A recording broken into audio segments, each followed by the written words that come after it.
네, 안녕하세요. 반갑습니다. 이페스코리아 정성기고요. 네. 자, 이제 제가 맡은 과목부터 잠깐 이제 말씀드리고 진행을 하겠습니다. 그 1과목 이제 펀드 영업실무부터요. 끝부분 있죠. 펀드 평가까지 같이 이제 저 공부하실 거고요. 또 2과목 파생펀드 전체도 같이 이제 하니까 좀 길게 이제 진행을 할 겁니다. 앞으로 이제 강의는 이렇게 진행을 할 거고요. 여러분 이제 합격하셔야 되니까 제가 이제 최선을 다해서 도움을 드리도록 하겠습니다. 네, 그러면 이제 교재 준비되셨죠? 첫 번째 파트 펀드 영업 실무부터 보겠습니다.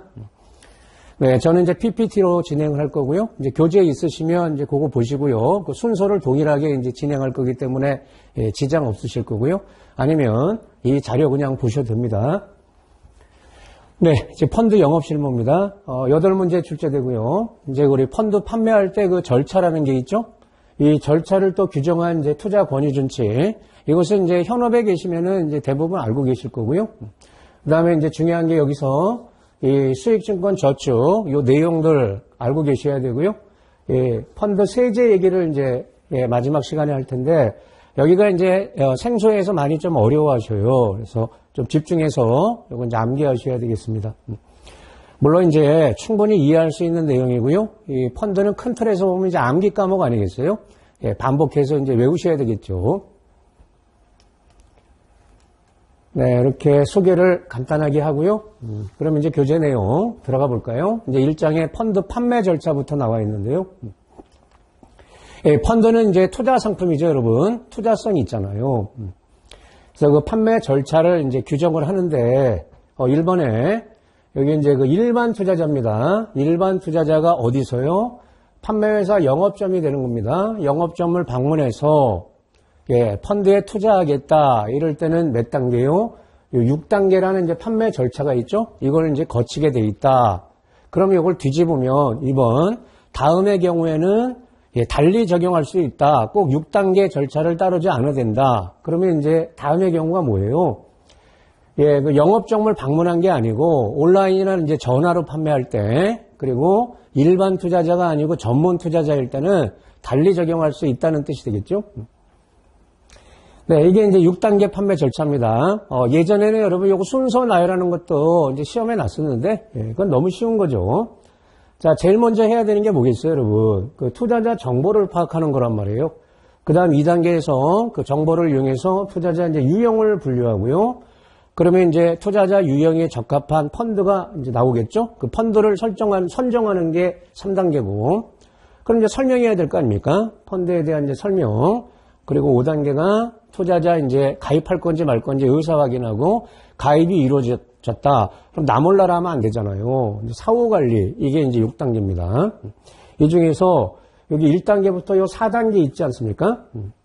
여기까지 어떻게 할 거냐. 이것을 나름대로 이제 판매회사들은 정해놔야 된다는 거죠. 이래서 4단계에서 그 임직원이 준수해야 되는 이제 그 판매 절차. 이것을 규정한 걸 이제 투자 권유 준칙이라고 한단 말이에요. 그것을 이제 정하게 돼 있죠. 됐나요? 그러면 이제 2장의 그 투자 권유 준칙 이제 살펴볼까요? 이 말 자체는 다 이제 이해되시죠, 여러분? 투자를 권유하는 이제 방법. 투자 권유 준칙의 이제 제정. 금융투자업자는요, 투자 권유를 함에 있어서 금융투자업자가 이제 판매회사라고 이제 봐야 되겠죠. 그 임직원이 준수해야 될 투자 권유 준칙을 이제 정해야 된다는 겁니다. 그리고 금융투자업자는 투자 권유 준칙을 제정하고 또 필요하면 변경해야 될 거 아닙니까? 이 변경할 때 그 내용을 이제 공시한다는 겁니다. 어디에? 인터넷 홈페이지 등을 이용해서 투자자가 이제 볼 수 있도록, 확인할 수 있도록 공시해야 된다. 이런 뜻이고요. 그러면 이제 판매회사들이 어떻게 이제 투자 권유 준칙을 만들지 뭔가 이제 가이드가 있어야 되잖아요. 그게 여기 이제 표준이란 말이 붙었죠. 표준 투자 권유 준칙이라는 게 있습니다. 이 표준이란 말이 붙으면 이거는 이제 협회가 제정한 거죠, 여러분. 금융투자협회. 그래서 앞서 이제 그 6단계 절차를 따르는 것은 일반 투자자일 때고 영업점에 왔을 때 아니겠습니까? 이렇게 방문해가지고 투자하는 경우를 전제로 해가지고 어떻게 이제 투자 권유를 해야 되는지 그것을 협회가 제정을 했는데 이걸 이제 표준이라는 말을 붙이는 거예요. 그러면 금융투자업자는 이 표준 투자 권유 준칙을 그대로 해도 되고요. 이걸 참고해서 이제 나름의 투자 권유 준칙을 제정, 운영한다. 네, 필요하면 조금 이제 변경할 수도 있다. 됐죠? 네, 그럼 이제 지금부터 쭉 우리가 이제 정리하는 것들이 다 이제 그 표준 투자 권유 준칙에 들어가는 거예요. 협회가 이제 제정한 거. 제일 먼저 이제 투자자를 구분해야 된다. 일반, 또는 이제 전문 금융 소비자. 일반 금융 소비자, 다른 말로 일반 투자자죠, 여러분. 전문 금융 소비자, 전문 투자자. 금융 소비자란 말은 이제 금소법에서 사용하는 말이죠. 사실 이제 그게 공식 용어인데요. 자, 투자 권유하기 전에 투자자가 왔을 때 일반 투자자인지 그냥 이제 말이 짧으니까 막 혼용해서 쓸게요. 전문 투자자인지 이거부터 이제 확인을 해야 된다. 여기에 따라서 이제 판매 절차가 다르다. 특히 이제 이 전문 투자자에 대한 이제 두 가지를 보겠습니다. 일반 금융 소비자로 전환할 수 있는 전문 투자자, 전문 금융 소비자. 여러분 그 전문 투자자를 갖다가 우리 자본시장법에서 보면 뭐 절대적, 상대적 이런 표현을 쓰지 않습니까?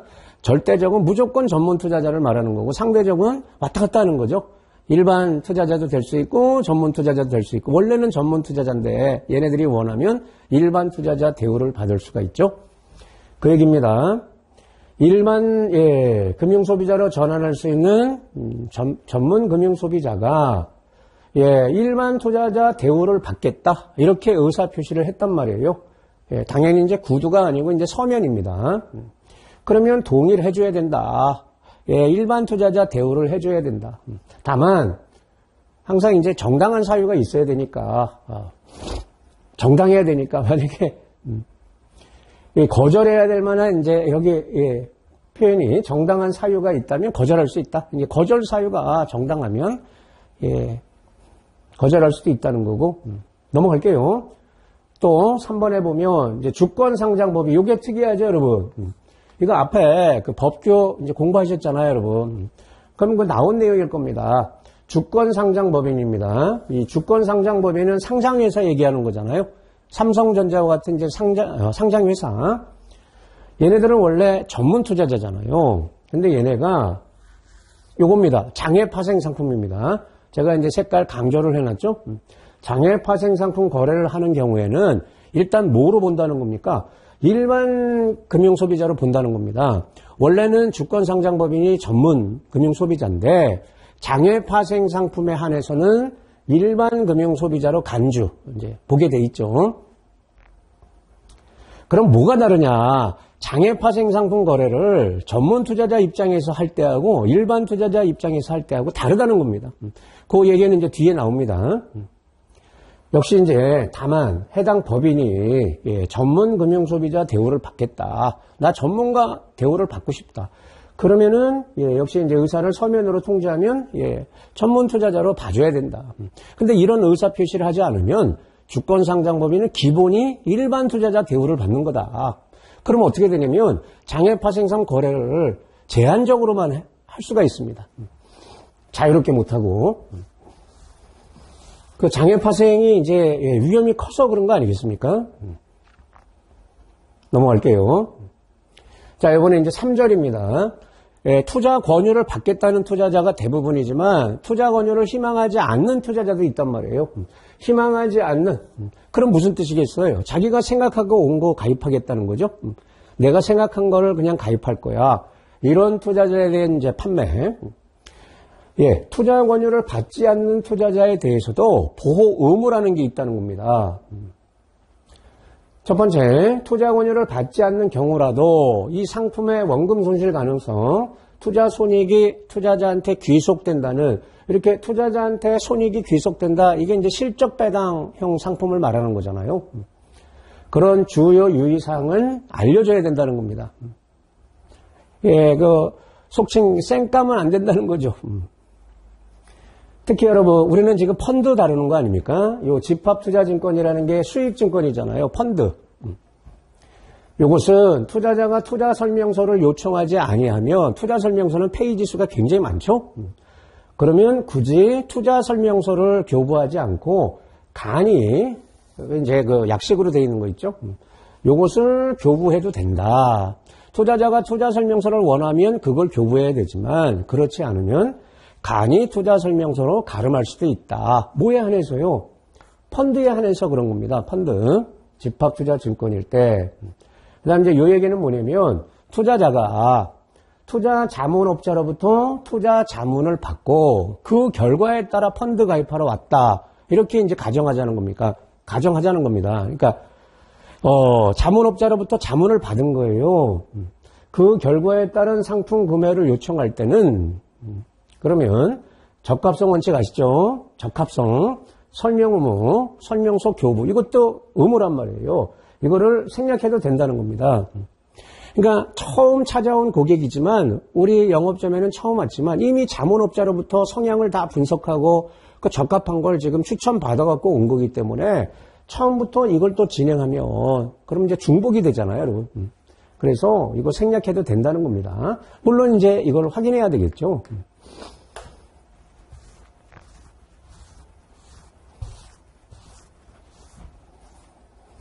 적정성 원칙은 아니에요, 여러분. 적정성 원칙 있지 않습니까? 예, 그건 아니고 적합성, 설명 의무 이런 것들을 이제 생략해도 된다. 아, 그렇구나. 이렇게 예, 바로 나오네요, 여러분. 적정성 원칙, 대상 상품에 대한 특칙. 예. 그러니까 누구한테요? 예, 투자 권유를 희망하지 않는 투자자. 이 적정성 원칙을 반드시 적용해야 되는 이 대상 상품이라는 게 있죠. 여기 있는데요. 이것은 투자 권유를 하지 않더라도, 그러니까 투자자가 투자 권유를 받지 않고 내가 생각한 걸 가입하겠다고 왔는데 그 생각한 상품이 적정성 원칙을 적용해야 되는 상품이면 이런 뜻이죠. 그럼 반드시 면담, 질문 등을 통해서 투자자 정보를 파악하게 돼 있죠, 여러분. 투자자 정보라는 것은 핵심이 세 가지잖아요. 투자 목적, 재산, 그다음에 경험. 이런 걸 반드시입니다. 파악해야 된다. 그러니까 예, 투자 권유를 받지 않겠다는 것은 아시는 것처럼 정보 제공은 안 하겠다는 뜻인데 이 적정성 원칙 적용 상품은 투자자 정보를 확인 안 하면 판매 못 하잖아요. 예, 정보를 제공하지 않으면 판매할 수 있다 없다? 없습니다. 흔히 이것을 이제 1단계라고 얘기합니다. 정보 제공이 안 되면 적정성 원칙 적용 상품은 판매할 수가 없고 근데 이제 정보를 제공한다. 그러면 2번. 이게 2단계죠. 해당 상품이 투자자한테 적정한지 그거를 이제 알리는 겁니다. 근데 만약에 적정하지 아니하다고 판단되면 그러면 판매 불가냐? 그게 아니죠. 적정하지 않다는 사실을 투자자한테 알려주는 거죠. 이게 이제 적정성 원칙이죠. 서명 등에 뭐든지 이제 확인을 받아야 되니까 확인받는 방법은 다양하잖아요, 여러분. 녹취해도 되고 서명 등 방법으로 확인을 받아야 된다. 그리고 판매하는 거죠. 그러니까 1단계가 진행이 안 되면 판매 불가. 그리고 2단계는 판매 불가가 아니고 이루고 판매해라. 그러면 적정성 원칙에 적용해야 되는 대상 상품이 어떤 것들이 있냐. 요거 좀 암기가 필요하죠, 여러분. 일단 이제 위험이 큰 상품들 아니겠어요? 느낌적으로. 장래든 장외든 파생 상품이 되겠습니다. 장래 파생 상품. 그 다음에 파생 상품이 결합된 증권이 있죠? 파생 결합 증권. 그리고 여기 파생형 집합투자증권, 또 집합투자재산의 50%를 초과해서 파생결합증권을 운영하는 집합투자증권 이렇게 나와 있는데 여러분 이 두 개는 우리 이제 이 과목이 파생상품 펀드 아닙니까? 이 파생상품 펀드에서 나올 겁니다. 이 자체가 이 두 번째, 세 번째 게 파생상 펀드를 말하는 겁니다. 파생 펀드.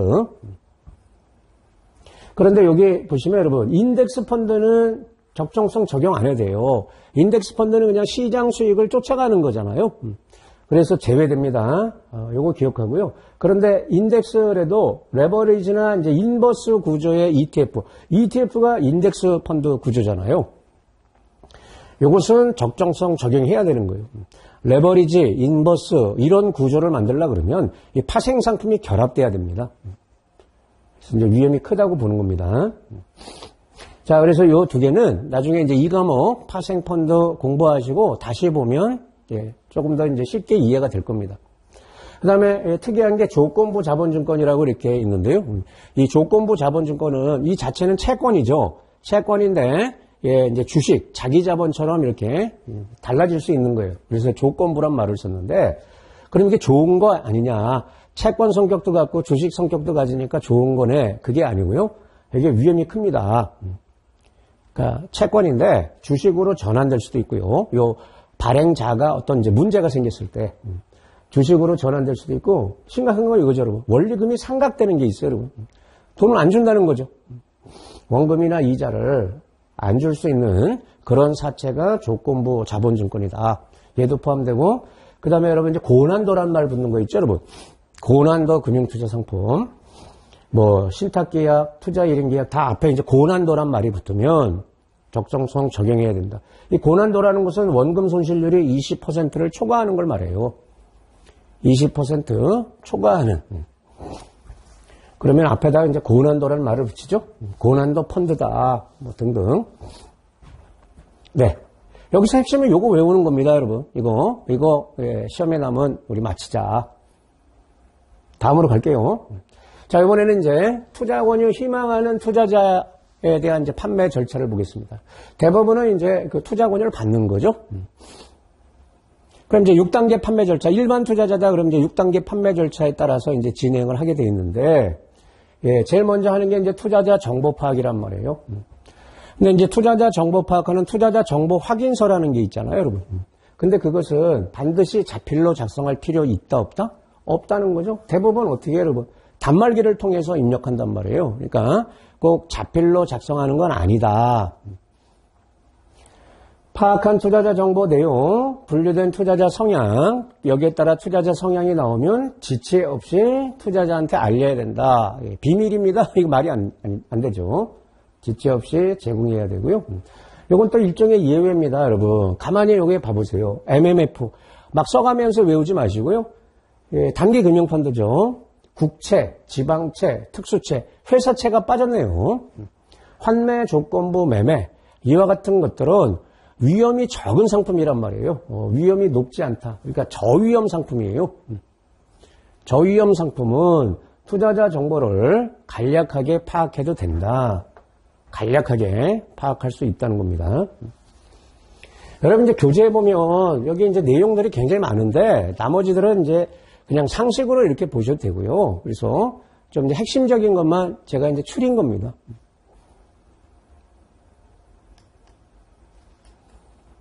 자, 투자자 정보를 파악했으면 그걸 토대로 투자자 성향을 이제 파악해야 될 거 아닙니까? 그리고 이제 분류를 하게 돼 있는데 반드시 이렇게 해야 되는 건 아니고 이제 일종의 협회가 이제 가이드를 주는 거잖아요. 예시다.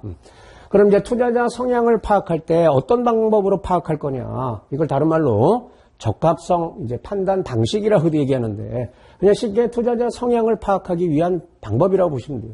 크게 네 가지가 있죠. 점수를 통해서 점수 방식, 추출 방식, 혼합 방식 이 두 개 섞은 겁니다. 상담 보고서 방식. 그럼 얘네들 차이점 뭐냐? 점수 방식이라는 거 여러분 느낌 오시죠? 그 설문하면서 이렇게 1점부터 5점까지 배점 이렇게 체크하는 거 있잖아요. 각 설문 항목을 점수로 이제 해가지고 그 총점이 나오면 그 총점 범위에 따라서 이제 성향을 나누는 거죠. 상당히 이제 객관적입니다. 그냥 점수니까. 그런데 이거는 어떻게 보면 대충 하는 느낌이 들어요. 투자자 실제 성향을 정확히 파악한다 못한다? 못하겠죠, 여러분.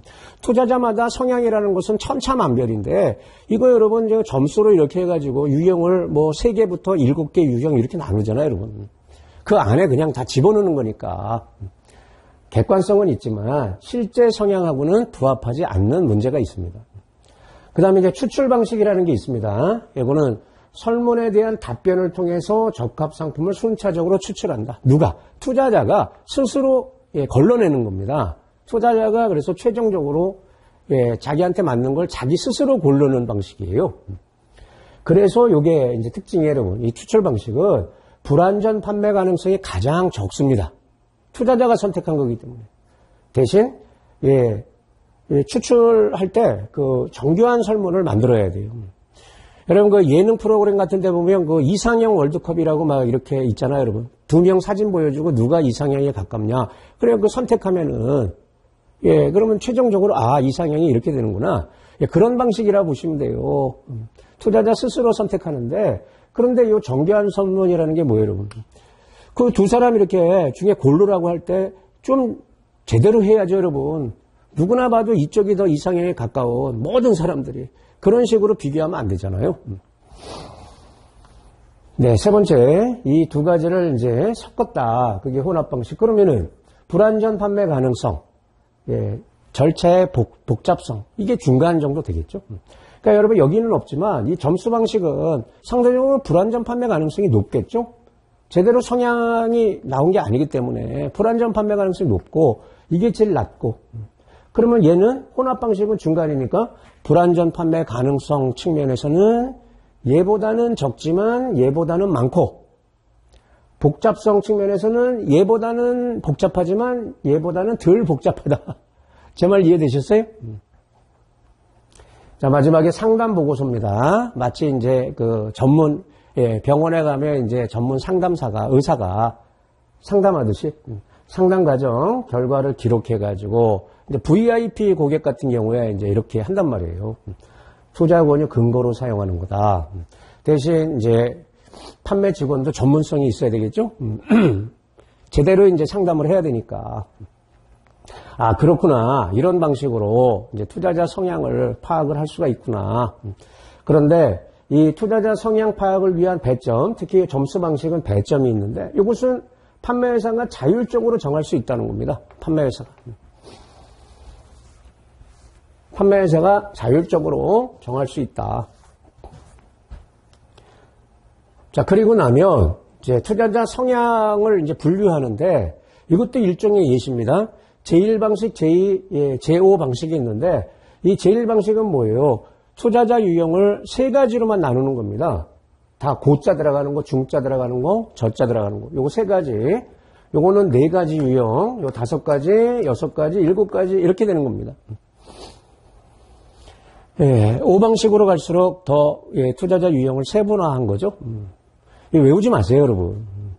5방식이 어떻게 나누는 거냐, 이렇게 거의 안 나니까 그냥 이렇게 크게 3개, 4개, 5개, 6개, 7개 유형 이렇게 이제 구분을 하는데 역시 이제 판매회사가 나름 여기서 이제 방법을 정하는 거다. 자, 밑에 앞서 여러분 성향 파악할 때 추출 방식하고 상담 보고서 방식이 있었잖아요. 요 두 가지는 이와 같은 성향 분류를 할 필요가 없다는 겁니다. 왜냐하면 고객한테 최적화 상품을 이제 투자 권유할 수밖에 없는 거죠. 추출 방식이라는 건 투자자가 최종적으로 선택하는 거고 상담 보고서도 그 투자자한테 적합하게끔 약을 조제하는 느낌이니까. 그래서 그러면 요거 이렇게 이제 나누는 건 뭐겠어요, 여러분? 주로 점수 방식 하고 이제 혼합 방식 거기서 사용하는 거예요.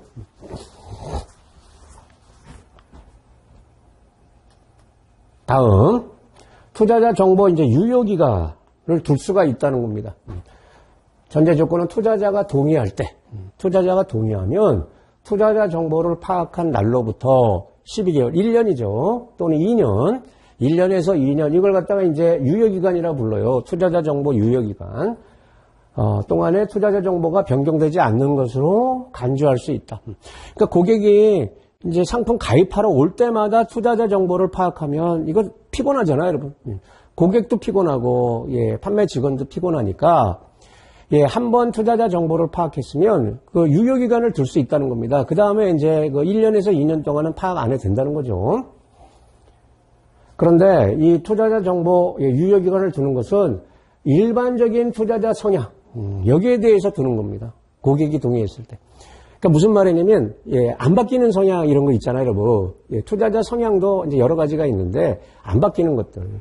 주로 이제 그런 걸 말하는 거다. 예를 들면 여러분, 재무 상태 있지 않습니까? 투자자의 재무 상태도 투자자 정보 파악할 때 중요하잖아요. 근데 재무 상태라는 건 수시로 바뀌잖아요. 그런 것들은 유효기간을 두면 안 돼요. 네. 자, 2번. 제가 좀 여러분 이해하시는데 도움을 드리고 있잖아요. 그러고 나면 어떻게 해야 돼요? 이제 외워야죠. 그 다음에 요 2번은 뭐냐면 다만, 예, 투자 일임 계약 있지 않습니까, 여러분? 처음부터 끝까지 판매회사가 다 해주는 투자 일임업자가 있잖아요, 여러분. 일임 계약이 체결된 경우에는 이렇게 하면 안 된다는 겁니다. 일임했을 때는 투자자 재무상태, 투자 목적 이런 변경 여부를 최소 1년에 한 번 이상은 업데이트해야 되는 겁니다. 예, 1년에 예, 연 1회죠. 연 1회 이상 확인해야 된다. 일임 받았을 때는 그래야 예, 확인해서 달라진 게 있으면 그걸 반영해야 된단 말이에요. 반영해서 다시 이제 운영을 해줘야죠. 그리고 요게 핵심이고요. 분기니까 이제 3개월 주기죠. 분기 1회 이상은 투자자의 재무상태, 투자 목적 등이 변경이 있는 경우 이를 회신해 줄 것을 또 통지해야 된다. 그러니까 고객한테 예, 분기 단위로 고객님 재무상태나 예, 투자 목적 이게 달라졌으면 꼭 알려주세요. 판매회사에 연락 주세요. 예, 이 얘기를 해야 된다는 거죠. 일임계약일 때.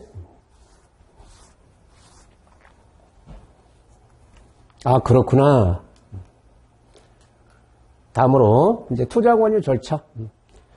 자, 투자자 본인 투자 성향보다 이제 투자자 성향에 적합한 상품을 이제 투자 권유하는 건 당연하잖아요. 그게 적합성 원칙이니까.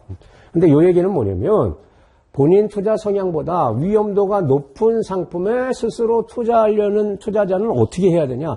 그러니까 자기 성향이 나왔는데 자, 투자자가 원하는 상품 그거보다 위험이 큰 상품이더라 이거예요. 그러면 어떻게 해야 되냐. 이것은 판매 중단할 수도 있고, 예, 확인을 받은 다음에 판매할 수도 있어요. 예, 확인서를 받고 판매 절차를 진행할 수 있다. 이제 그렇게 보는 겁니다. 물론 판매회사가 우리는 판매 안 할 거야. 그래도 됩니다. 그런데 팔아 된다는 거죠. 확인서를 받고. 흔히 여러분 참고로 예, 이런 상품을 원하는 투자자를 부적합 투자자라고 표현해요. 부적합 투자자. 자기 성향에 부적합한 상품을 원하잖아요. 부적합 투자자. 그 다음에 요거 특이한 거 있죠, 여러분? 적합성 보고서라는 거 있지 않습니까? 다음의 경우는 적합성 보고서를 계약 체결 전입니다. 예, 미리 투자자에게 교부해야 되는데 요것은 아예 딱 정해져 있죠?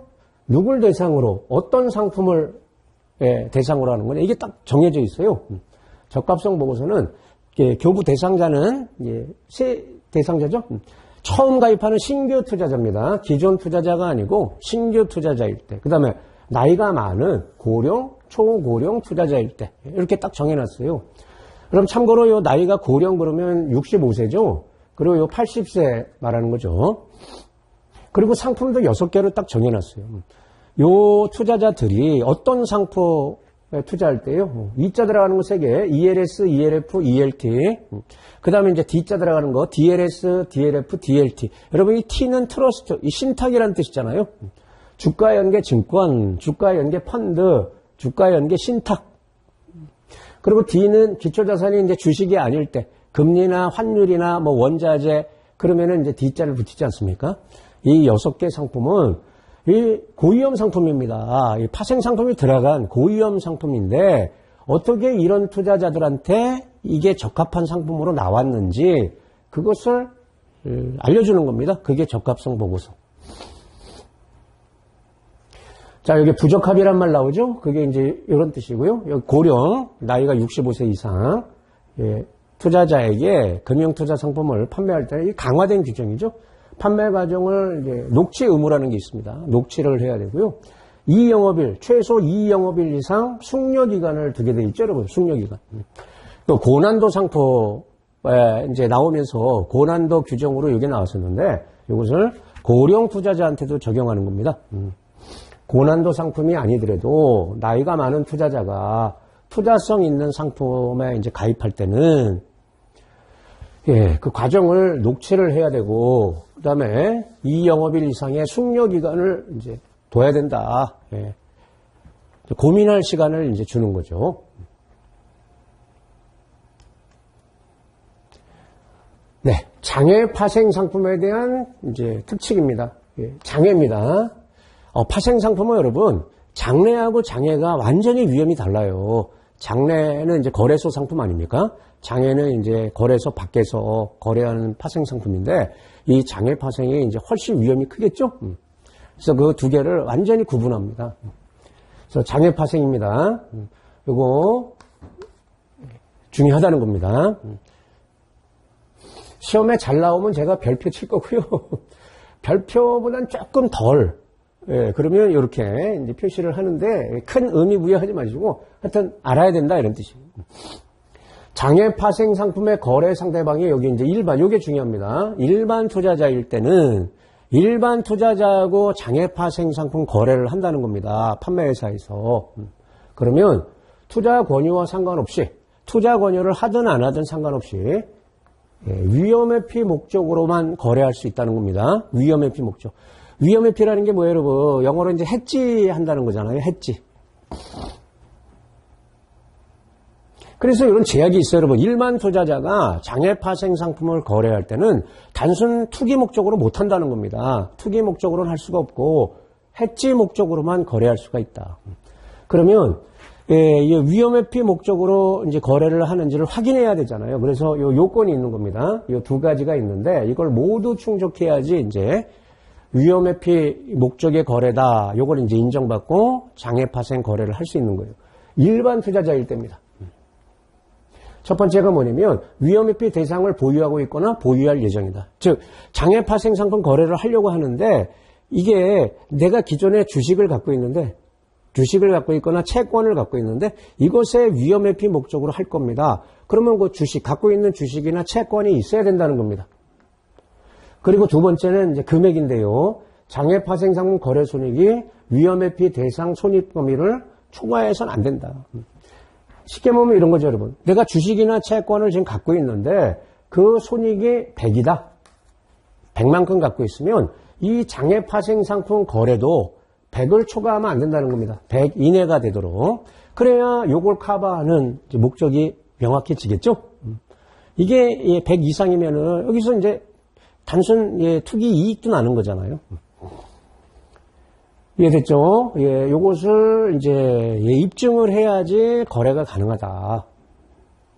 또 장래 파생 상품과는 또 별도로 나이라든지 투자 경험 이런 걸 고려해서 이 적합성을 판단해야 된다. 뭐에 대해서요? 장애 파생.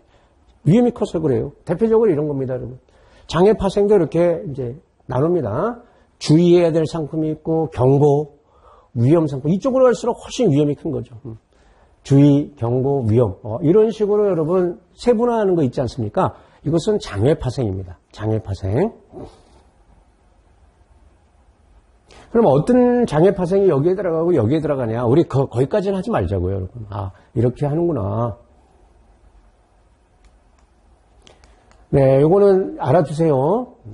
다음에 투자 권유 시 유의사항. 투자를 권유할 때 이제 유의해야 될 사항들이 무수히 많은데 대부분 이제 상식적인 거고요. 두 가지만 좀 추려봤습니다. 일단 불초청 권유하면 안 되죠. 금지한다는 건데 불초청 권유라는 말은 공식으로 사용하는 말은 아니지만 무슨 뜻이에요, 여러분? 고객이 초청하지 않았는데 투자 권유하는 행위를 말하죠. 이겁니다. 투자자로부터 투자 권유 요청을 받지 아니하고 투자자가 투자 권유 요청하지 않았는데 방문하거나 전화 걸어서 실시간 대화 방법을 이용해서 이제 투자 권유하는 행위. 이거 하지 말라는 겁니다. 전화 걸어서 우리 좋은 상품 나왔어요. 이렇게 이제 안내하는 거, 이런 걸 불초청 권유다. 이렇게 보고요. 그것을 이제 하면 안 된다. 이런 뜻인데, 그럼 모든 상품을 하면 안 되냐? 그게 아니고요. 이 범위가 있어요, 여러분. 불초청 권유해서는 안 되는 거. 이것도 여러분 이제 전문 투자자일 때하고 일반 투자자일 때가 달라졌죠. 과거에는 똑같았는데 지금 달라졌습니다. 전문 투자자일 때는 장애 파생 상품만 안 되는 겁니다. 불초청 권유가.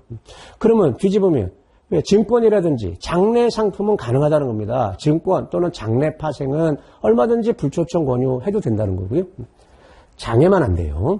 그런데 일반 투자자는 훨씬 까다로워요. 해서는 안 되는 범위가 넓다는 겁니다. 장애 파생 당연히 안 되고요. 장래 파생까지도 불초청 권유하면 안 되고요. 사모펀드 안 되고요. 고난도 상품도 안 된다는 겁니다. 그러니까 전문 투자자에 비해서 일반 투자자가 이제 더 불초청 권유 대상이 많아졌어요.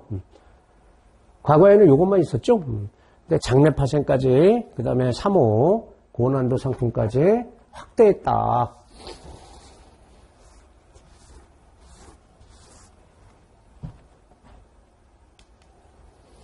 다음에 또 재권유 금지라는 게 있죠, 여러분. 재권유. 재권유 해야 되냐 말아야 되냐. 원칙은 바로 그 자리에서 재권유하면 안 되죠. 투자 권유를 받은 투자자가 이를 거부하는 의사를 표시하였음에도 계속 소위 바짓가랑이 잡고, 그러면, 한 번 더 들어보세요. 라든지, 아니면 다른 상품이라든지, 이렇게 투자 권유를 계속하는 행위를 원칙적으로 해서는 안 된다는 겁니다. 재권유를 하지 말라는 겁니다. 이게 금지인데, 그런데 이제 이 말이 중요하죠, 여러분. 재권유도 무조건 안 되는 게 아니고, 1개월이 지나면 재권유할 수 있습니다. 1개월 지나면 서로 이제 까먹으니까 생각이 달라질 수 있다라고 보는 겁니다. 그 기간이 1개월. 그리고 다른 금융투자 상품일 때는 제외된다. 제외되니까 뭐예요, 여러분? 재권유 해도 된다. 다른 금융상품일 때. 그러면 요 3번이 뭐냐면 어떤 걸 다른 금융투자 상품으로 보는 거냐. 다른 금융투자 상품은 바로 재권유 할 수 있으니까. 그게 또 제각각입니다. 그게 3번입니다. 계약 종류별로 다른 유형의 금융투자 상품. 여러분, 우리가 투자 권유한다는 게 뭐예요, 여러분? 특정 투자자한테 투자를 권유한다는 건 무슨 뜻이에요, 여러분? 그게 있잖아요, 여러분. 금융투자 상품 매매하세요. 금융투자 상품 매매를 권하는 거. 아니면 투자 자문 또는 일임계약, 이걸 권하는 거. 신탁계약 체결을 권하는 거. 이것을 투자 권유로 보는 거 아닙니까? 투자 권유는 이거예요, 여러분. 금융투자 상품 사세요, 파세요 하는 거하고 자문계약, 일임계약, 신탁계약 체결을 권하는 거. 이것을 투자 권유라고 보지 않습니까? 그런데 그중에서 금융투자 상품 매매하고 관련해서는 이렇게 총 8가지를 다른 상품으로 구분한다는 겁니다. 8가지로. 그러니까 여러분 증권이 6가지 있죠. 법에 보면 우리 증권이 채무증권, 이거 채권이죠. 지분증권, 수익증권, 투자계약증권, 파생결합증권, 증권, 예탁증권. 이렇게 6개 증권을 다 다른 상품으로 보고요. 파생상품 반드시 장내, 장에 나누게 되어 있습니다.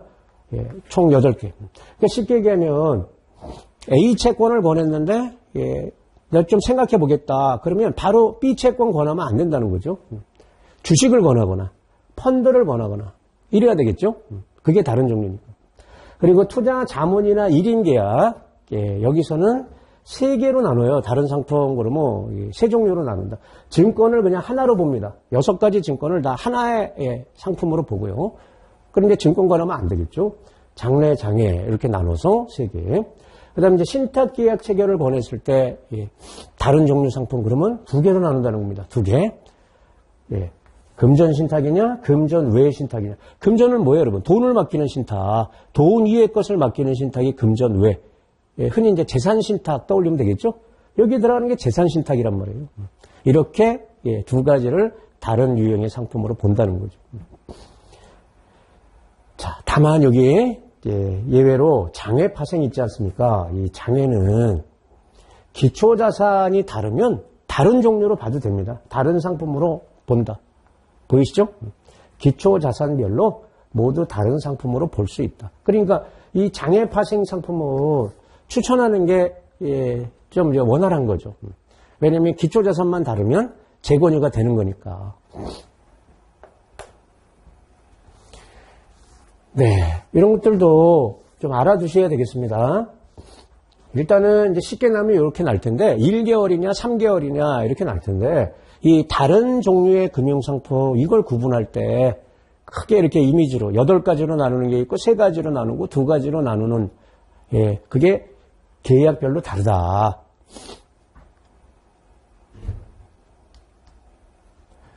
자, 이제 설명 의무 이거는 지극히 상식입니다. 설명 이제 이거 의무 아닙니까? 물론 이제 일반 투자자에 적용하는 거죠.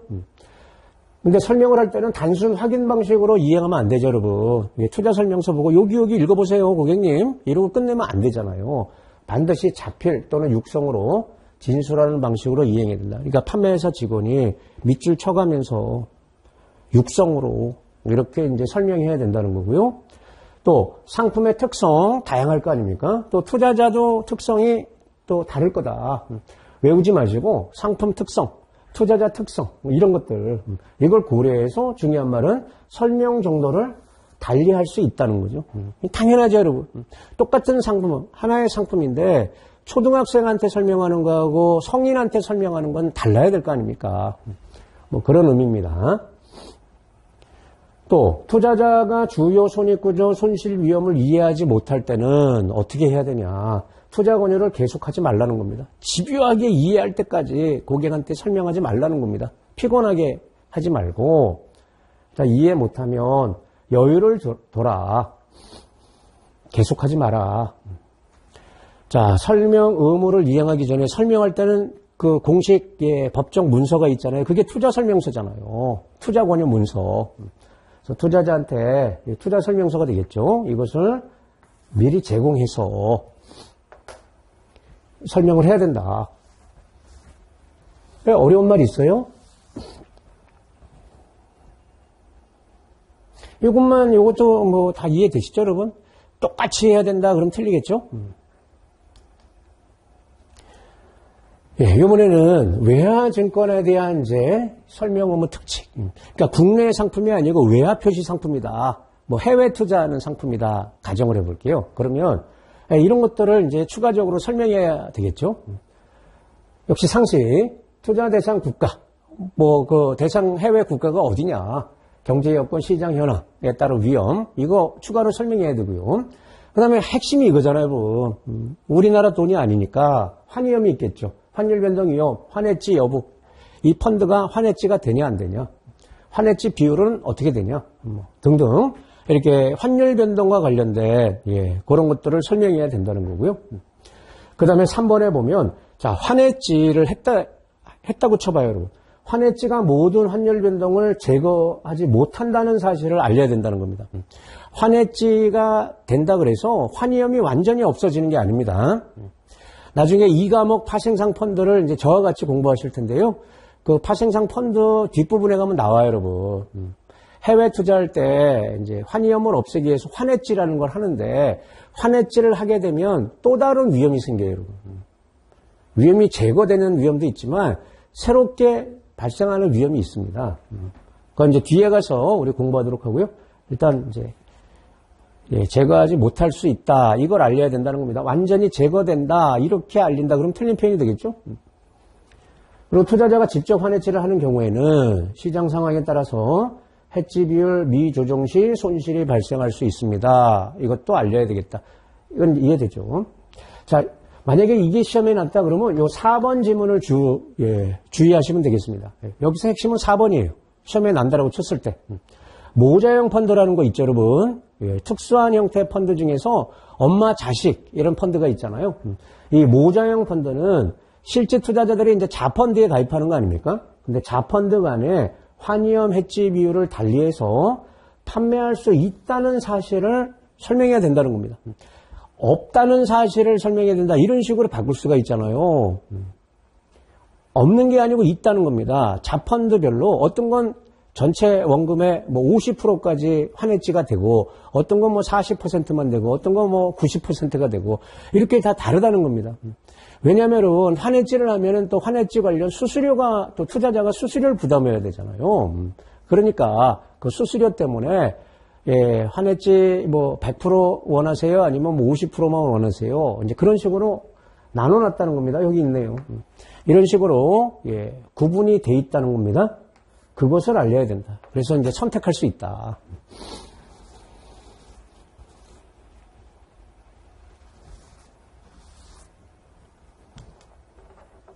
자, 이번에는 이제 위험도 분류. 그러니까 투자자 성향을 파악하고 그 다음에 판매회사에서 그거 못지않게 중요한 게 뭐예요, 여러분? 판매회사가 이제 갖춰놓은 상품이 있잖아요, 여러분. 판매하는 상품. 그 판매하는 상품의 위험 등급을 또 나눠놔야죠. 그 얘기를 해봅니다. 금융투자상품 위험도 분류. 이것은 주요 마크 할게요, 여러분. 주요 마크. 이렇게 여러분 규정이 바뀐 지가 얼마 안 됐어요. 그래서 출제 가능성이 있다라고 봅니다. 자, 위험 등급 산정의 일반 원칙부터 쭉 살펴볼게요, 여러분. 그러니까 예, 상품별로 위험 등급이 있다는 거죠. 판매회사가 갖춰놓은 상품에 대해서. 일단 어떤 상품에 이 위험 등급을 적용하는 거냐. 대다수 상품입니다. 일반 투자자 대상으로 판매하는 모든 투자성 상품 있죠, 여러분. 원금 수수를 알 수 있는 거잖아요. 투자성 상품에 대해서 위험 등급을 이렇게 이제 나눠놔야 된다. 뭐 이게 됐든 외우지 마세요, 여러분. 이게 됐든 이게 됐든 이게 됐든 이게 됐든 이게 됐든 이게 됐든 예, 이제 다 대상이 되는 거다. 다만 요 두 개는 제외된다 이렇게 나와 있는데 재산 신탁이라는 건 이제 제외가 되고 연계 투자라는 것도 제외가 된다. 아, 그렇구나. 그냥 넘어갈게요, 여러분. 연계 투자가 뭔지 또 설명드리면 복잡해요. 그러면 누가 위험 등급을 이렇게 나누는 거냐? 판매회사에서 하는 겁니다. 판매회사가 상품 판매 전에 예, 이제 어떤 상품을 갖춰놓고 이제 팔아야 되겠죠. 그럼 팔기 전에 그 위험 등급을 먼저 규정을 해야 되겠죠. 판매 전에 해당 상품의 위험 등급을 판매회사가 이제 정하는 겁니다. 자, 위험 등급 체계가 어떻게 되어 있냐? 요게 이제 가장 기본적인 거죠. 별표. 위험 등급을 최소 몇 단계요? 6단계 이상입니다. 과거에는 이게 5단계로 되어 있었잖아요. 근데 이게 더 세분화해서 6단계 이상, 그러니까 6등급 이상으로 분류를 하라는 겁니다. 6단계 이상으로 구분하고 1등급이 가장 높은 위험 등급이에요. 가장 높은 위험으로 한다. 그러면 1에서 2, 3, 4, 5, 6 대부분 이제 그 6등급으로 나누는데요. 그 이상 나누라는 건데 그냥 6단계로 나눠요. 그럼 수치가 클수록 위험이 낮아지는 상품이에요. 산정 시기. 그러면 이 등급을 언제 산출해서 나누냐? 요겁니다. 그러니까 해당 상품을 판매하는 시점에 처음에 이제 판매하겠다. 그러면 그때 예, 등급이 필요하겠죠? 그때 1회 산출하는 걸 원칙으로 합니다. 판매하는 시점에. 그런데 수시 판매나 환매가 가능한 상품이 있잖아요. 여러분. 수시로 판매되고 환매가 되고 그게 대표적으로 개방형 펀드. 개방형 펀드는 예, 수시로 돈이 들어왔다 나갔다 하는 펀드잖아요. 이와 같은 경우는 연 1회 그러니까 원래 처음 판매할 때 한 번만 위험 등급을 예, 때 정하면 되는데 이렇게 예, 들어왔다 나갔다 하는 개방형 펀드 같은 경우는 1년에 한 번씩 주기적으로 산정하라는 겁니다. 재산정하라는 겁니다. 예, 결산 시점을 기준으로 이제 통상 펀드는 1년에 한 번 결산을 하죠. 그 결산 시점을 기준으로 연 1회 등급을 재산정해야 된다. 모든 경우가 아니고 전제 조건이 이거예요, 여러분. 수시로 판매나 환매가 가능한 상품일 때. 다음. 자, 그러면 이제 위험 산정 방식을 보겠습니다. 역시 이것까지 이제 봐줘야 되겠죠. 자, 일단 시장 위험도 있고, 신용 위험도 있고, 유동성 위험도 있단 말이에요, 여러분. 크게 이제 이런 위험이 있을 때, 자, 시장 위험 등급은, 이 상품의 시장 위험 등급은 상품 유형별 특성을 고려해서 예, 6단계 이상으로 이제 산정해라. 이렇게 이제 원칙을 주는 겁니다. 아, 그렇구나. 그 다음에 신용 등급. 시장 위험하고 신용 위험은 다르잖아요, 여러분. 그래서 그 신용 위험 등급은 이 상품에, 이 상품 이제 발행자 있을 거 아니에요, 여러분. 그 신용 위험 등급은 신용 평가회사들 있죠, 여러분. 국내든 국외든. 얘네들이 부여한 신용 등급을 활용해서 산정해라. 그런데 요 말. 만약에 국내에서 예, 평가받은 신용 등급하고 해외 신용 평가회사가 예, 평가한 신용 등급이 다를 때는 어떻게 하는 거냐? 그러면 그 중에 높은 등급으로 해라 이런 게 아니고 또는 낮은 등급으로 해라 이게 아니고 국내 신용 등급을 사용하라는 겁니다. 국내에서 평가받은 신용 등급. 좀 기억할 필요가 있겠죠? 그래서 이제 시장 위험도 있고 신용 위험도 있는 상품들이 있다. 그러면 얘네들을 다 고려해서 종합 위험 등급 이걸 이제 산정하는 겁니다. 이걸 6등급으로 이제 나누는 겁니다. 앞에서 제가 이걸 안 봤는데 여러분 이게 6등급이잖아요. 여기 6단계. 그래서 1등급, 2등급 이쪽에 6등급. 이게 제일 위험이 높아요. 이거 보이세요? 매우 높으니요. 그럼 4등급을 뭐라고 표현하냐? 뭐 보통 위험이라고 표현하냐? 낮은 위험이라고 표현하냐? 여러분 이런 식으로 시험에 내겠어요? 안 내겠죠? 이쪽이 이제 제일 위험이 낮은 거다.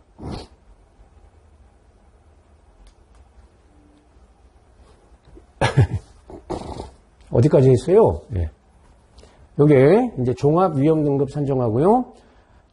자, 외화 표시 상품일 때, 외화, 해외 투자한다 이렇게 보면 되겠죠.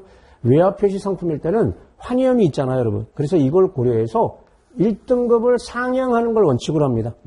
얘 신용 등급을 이렇게 이제 평가를 해봤더니, 만약에 3등급이 나왔다. 그러면 그거보다 한 단계 올리라는 겁니다. 위험이 큰 것으로. 2등급으로 이렇게 1등급을 상향하는 걸 원칙으로 한다는 겁니다. 그런데 해당 통화 외화 있잖아요. 그 변동성이 매우 크다. 환율 변동성이 매우 크다. 그러면 2단계 상향도 가능하다는 겁니다. 3등급을 1등급으로 올려버리는 거죠. 가능하고. 자, 그 다음에 유동성 위험이 있지 않습니까, 여러분? 유동성 위험은 중도 환매와 관련된 겁니다, 여러분. 이게 원할 때 돈을 찾을 수가 있는 거냐, 중도 환매가 되는 거냐, 안 되는 거냐, 또 중도 환매가 될 때 수수료가 어느 정도 발생하는 거냐. 그래서 중도 환매 시 비용, 이 정도에 따라서 이렇게 세 가지입니다. 환매가 아예 안 되는 불가. 예, 환매는 되는데 비용이 발생하는. 그리고 환매가 자유로운. 이렇게 3단계로 구분한다는 겁니다. 유동성 위험은 3단계로 이렇게 구분을 하고 별도로 기재한다는 겁니다. 왜냐하면 요 시장 위험 등급하고 신용 위험 등급 이걸 묶은 종합 위험 등급은 6단계 이상의 6등급이에요.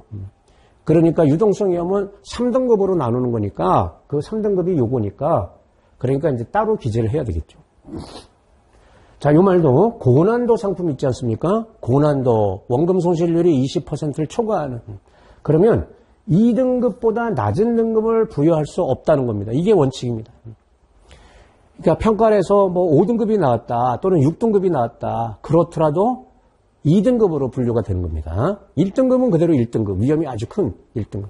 근데 2등급부터 6등급까지는 다 2등급으로 봐야 돼요. 어떤 상품일 때? 고난도 상품일 때. 참고로 여러분 요거는 신용위험 등급 6등급으로 나눕니다. 신용위험 등급도. 그러니까 시장위험이든 신용위험이든 기본적으로 6단계로 나눈단 말이에요. 그리고 유동성위험은 3단계로 나누고요. 그리고 종합위험 등급은 6단계로 나누는 거고요. 됐나요? 예. 나중에 뭐 챙겨 두세요.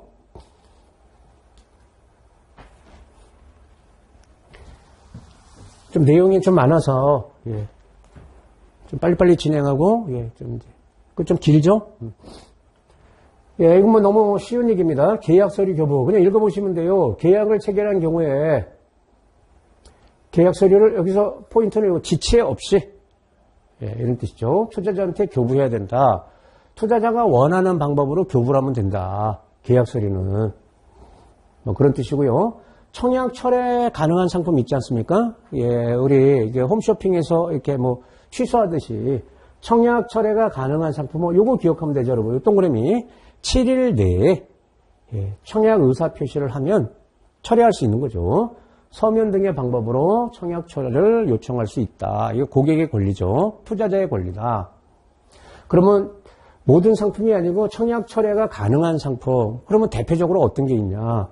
고난도 상품이 청약 철회가 가능한 상품이다. 고난도 상품은 여러분 2영업일 이상의 숙려기간을 두게 돼 있잖아요. 자, 포인트는 요거. 이것도 여러분 뭐 영업일 기준이냐 영업이라고 상관없냐 그것도 의미는 있지만 영업일 기준이 아닙니다. 그냥 무조건 7일. 이거 위법 계약 해지. 투자자가 계약을 체결했는데 판매회사에서 위법한 행위를 했다. 이걸 이제 나중에 알 수 있잖아요. 위법한 계약 체결을 알게 됐다. 그러니까 투자자 잘못이 아니고 판매회사 잘못을 알게 됐다. 위법한 행위를 했다. 그러면 여유를 두는 거죠. 넉넉하게 1년입니다. 1년 이내에 해당 계약의 해지를 요구할 수 있어요. 바로 해야 되는 게 아니에요, 여러분. 1년 내에. 자, 여기서 하나만 뽑아라 그러면 7일입니다. 청약 철회 가능 기간. 다음으로 가서 예, 이번에는 이제 투자 매매 중개업자입니다. 우리 금융투자업자 그러면 이제 6가지가 있지 않습니까? 그 중에 투자 매매 중개업자. 이게 펀드 판매회사가 투자 매매 중개업자죠, 여러분. 얘네들에 한해서 금지하는 행위가 있습니다. 투자 매매 중개업자의 금지 행위. 과당 매매 금지죠. 자기 매매해도 안 되죠. 부당 권유해도 안 되잖아요. 근데 과당 매매라는 게 뭐예요, 여러분? 이렇게 사세요, 파세요, 계속 회전시키라고 얘기하는 거잖아요. 수수료 챙기려고. 그러니까 투자자 성향을 전혀 고려하지 않고 수수료 수입 목적으로 일반 투자자한테 적용하는 겁니다. 일반 투자자에게 빈번하고 과도한 매매를 권하지 말라는 겁니다. 예, 과당 매매 하면 나중에 이제 문제될 수 있어요. 그러면 예, 과당 매매 판단 기준이 뭐냐? 핵심이 수수료겠죠, 여러분. 수수료가 얼마나 발생했냐? 또 적합성 여부, 투자자 성향하고 이제 무관하게 한 거냐. 여러분 여기에 이익 손실 여부 그러면 안 되죠, 여러분. 이익 손실 여부는 판단할 때 안 들어가요. 그럼 이익 나면 상관없고 과당 매매해도 손실 날 때만 문제 삼겠다. 이거 말이 안 되니까 이익 손실하고 무관하게 이런 것들을 보고 과당 매매 여부를 이제 판단하게 돼 있고요. 그다음 이제 자기 매매하면 안 되잖아요, 여러분. 자기 매매라는 게 뭐예요? 여기서 자기가 판매회사 이제 직원을 말하는 거죠. 판매회사 또는 판매회사 직원 또는 제3자가 소유한 금융상품 가치를 높이기 위해서 이 투자자한테 특정 상품 매매를 권하면 안 되잖아요. 그러니까 선관 의무라는 게 있어서 선량한 관리자 의무라는 게 뭐예요? 이 투자자의 가치를 높이기 위해서 최선을 다해야 되는데 이 투자자가 아니고 예, 나 자신 또는 내 친구 예, 이익을 위해서 이 투자자한테 어떤 상품을 권하는 거 이거 장애매매로 보는 거예요. 예, 부당권유하면 안 되는데 이 부당권유도 여러 가지가 있는데요. 상식적인 거고요. 뭐 이런 거란 말이에요. 중대한 영향을 미치는 사항을 판매회사에서 알고 있으면서 투자자한테 이를 알리지 않고 매매를 권했다. 말이 안 되겠죠. 네, 여기까지입니다. 여기까지 이제 내용들을 쭉 살폈고요. 매 차시마다 이렇게 이제 그 시간에 다뤘던 거, 그리고 이제 시험에 잘 나오는 이제 중요 문제들을 예, 좀 뽑아갖고 복습도 할 겸 출제 경향도 볼 겸 어떻게 출제되는지 유형을 보겠다는 거죠. 자, 풀어볼게요. 투자 권유를 희망하지 않는 투자자 판매 방법이 되겠습니다. 옳지 않은 것은 투자자가 스스로 금융투자 상품을 정해서 거래하는 경우 확인서를 받은 뒤 후속 판매 절차를 진행할 수 있다. 그렇죠? 투자 권유를 희망하지 않는 투자자한테도 팔아야 될 거 아닙니까? 대신 확인서를 받죠.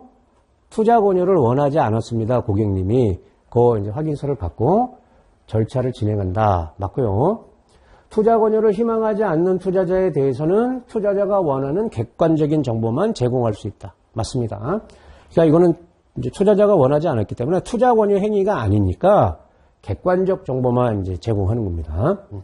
투자에 수반된 주요 유의사항을 알릴 필요가 없다. 투자 권유를 받지 않는 거니까. 이건 틀렸습니다. 그래도 주요 유의사항을 알려줘야 돼요. 이 상품의 원금 손실 가능성이라든지 이런 것들 중요사항은 알려야 됩니다. 틀렸고요. 적정성 원칙 대상 상품이 있었죠. 이걸 판매할 때는 투자 권유를 하지 않더라도 반드시 투자 정보를 파악해야 되죠. 여기 반드시란 말이 들어가도 맞죠.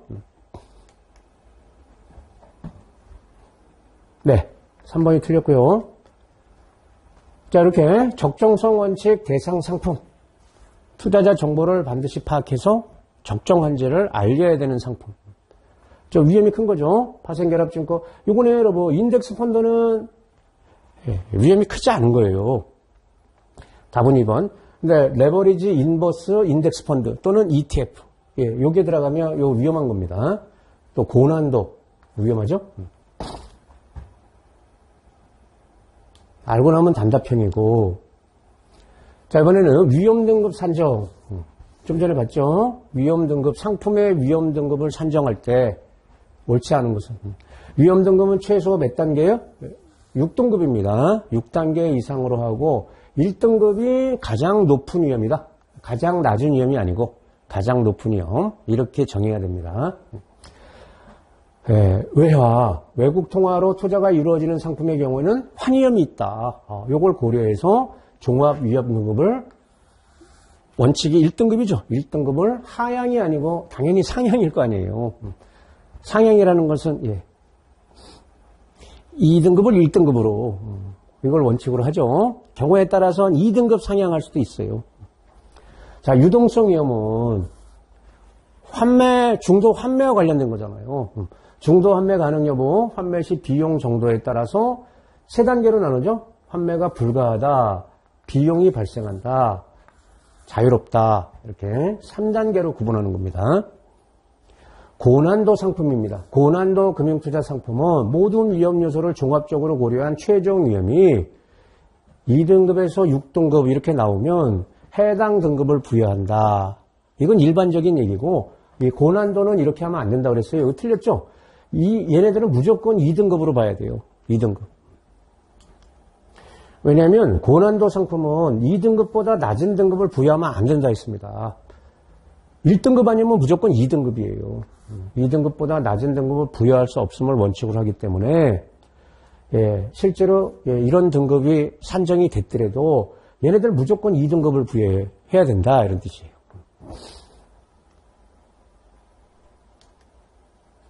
또 있네요. 자, 투자 매매 중개업자의 금지 행위, 사실과 다른 것은, 자, 임직원은 투자자의 투자 목적, 재산 상황, 투자자 정보죠. 이걸 고려하지 않고 전문 투자자에게 빈번하고 과도한 규모의 금융투자 상품 매매를 권해서는 안 된다. 자, 빈번하고 과도한 매매를 권하는 거 이 과당 매매잖아요. 이거 금지해야 되는데 여기 여러분 함정을 팠습니다. 전문 투자자가 아니고 일반 투자자한테 과당 매매 하지 말라는 겁니다. 그래서 틀렸다. 과당 매매 금지는 일반 투자자가 대상이에요. 자, 임직원은 자기 또는 제3자가 소유한 금융상품 가치를 높이기 위해서 투자자한테 특정 상품 매매를 권하면 안 되죠? 이거 맞죠? 이거 자기 매매 하지 말라는 거죠? 이게 자기 매매 금지. 그거 관련된 거고. 자, 임직원은 금융투자 상품 가치에 중대한 영향을 미치는 사항을 미리 알고 있으면서도 이를 투자자한테 알리지 않고, 예, 금융투자 상품을 매매해서는 안 된다. 이거 부당권유로 보는 겁니다. 부당권유 금지. 맞고, 임직원은 투자자에게 회사가 발행한 주식 매매를 권해서는 안 된다. 이것도 부당권유로 봐요. 그러니까 여러분, 판매 회사가 판매하는 상품을 권하는 거지, 판매회사 주식을 권하면 안 되잖아요. 우리 회사 주식 좋으니까요. 우리 회사 주식 사세요. 그거 부당권유로 보는 겁니다. 부당한 권유로. 그런 뜻입니다. 맞고, 요게 틀렸다.